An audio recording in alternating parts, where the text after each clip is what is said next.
Hello, everyone. I'm grateful to the Association of Accredited Correspondents at the United Nations for hosting me today. It's a pleasure to be able to address you with Scott here by my side. Our two organizations, the Whitaker Peace and Development Initiative and Interpeace, have decided to join forces on a global call to urge governments, the private sector, and civil society at large to invest resources and funds to specifically mobilize youth in the service of peace and reconciliation in their communities. We live in a time where half of the world's population is under 30 years old. 408 million people aged 15 to 29 are living in areas of conflict. Most countries suffering from civil war. Half of the population is less than 25 years of age. Unfortunately, the common framing of young people is disproportionately negative. Too often they are seen as part of a problem and not as much as a part of the solution. Even the Security Council has pointed out that young people are rarely present in those elite arenas where most of the debates on peace and reconciliation actually take place and are carried out. The role of youth leadership in action and peace building remains largely, I believe, unrecognized and unacknowledged. There's a confidence gap that's happening here. It's one that has to be crossed. Yet you'll find that in conflict-violent areas and other places that there are youths that are working in collectives or independently for peace and sustainable development. And I've worked with some of them through WPDI, our organization. I created WPDI precisely because I view young women and men as doers, as potential partners in the creation of positive change. They deserve to be heard, they deserve to be listened to, they deserve to be trained, they deserve to be supported, and they deserve to be funded.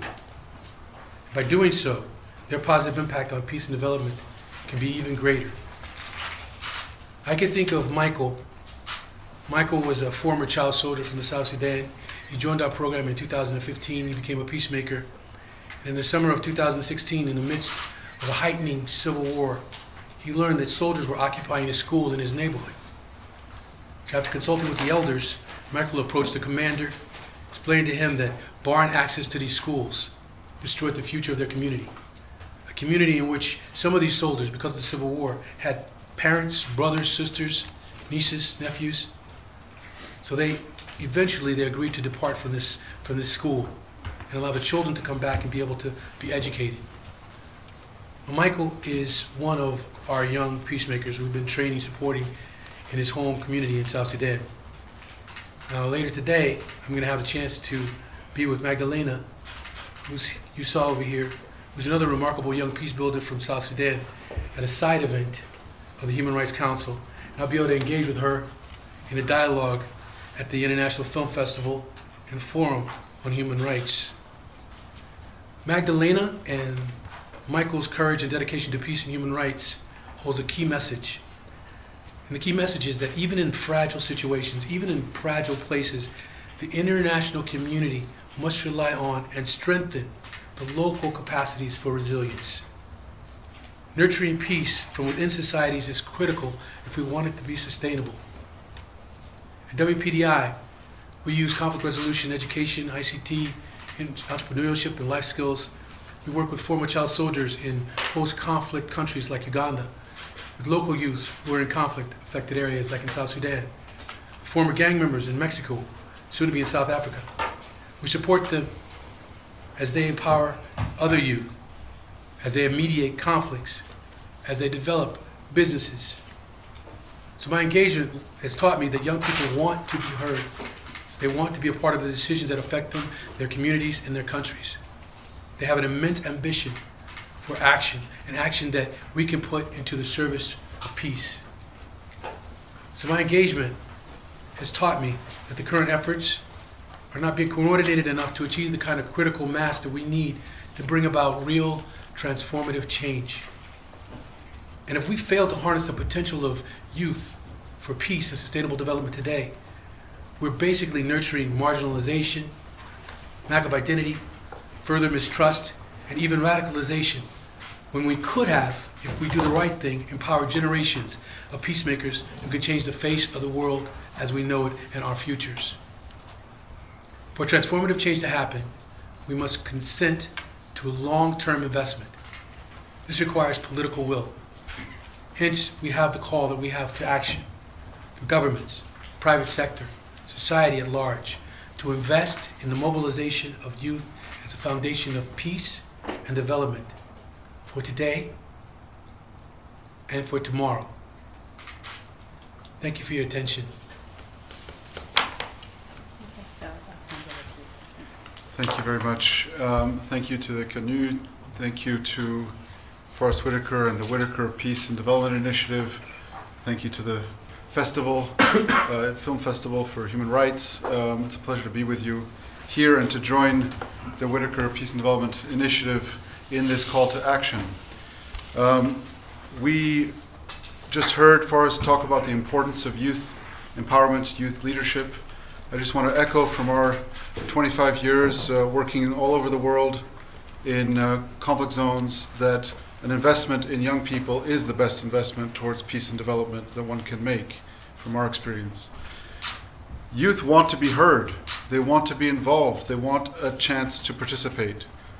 The world often thinks that what youth are after is a singular focus on employment, and that's not correct. And that's why we endorse so much the way that the Whitaker Peace and Development Initiative approaches these issues, is to look at the contribution of not just employment, but civic participation and life skills development. It's the combination of those three, in our experience as an international organization doing this in many different parts of the world. It's that combination of things that makes the difference. And that's how Forrest and his team are proceeding. We realize, however, that the focus on youth and youth empowerment is far too small compared to other areas of investment. In fact, there aren't even numbers to provide data on how much of overseas development assistance, what we call ODA, is invested in youth or youth empowerment. The numbers don't exist, which is a good indicator of the neglect of this entire sector. And so we are calling, in this call for actions, we're calling for not just greater investment in it, but also greater attention to study the needs of youth, the aspirations of youth, to be able to understand what are their hopes, what are their dreams, what are their capacities, what are their sources of resilience, as far as said.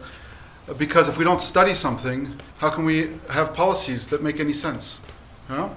And then on investment, we are calling for quite an increase in investment in youth engagement.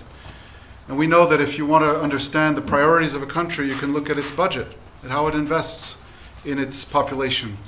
71% on average of the populations of the countries that are facing conflict are youth under the age of 29, 71%.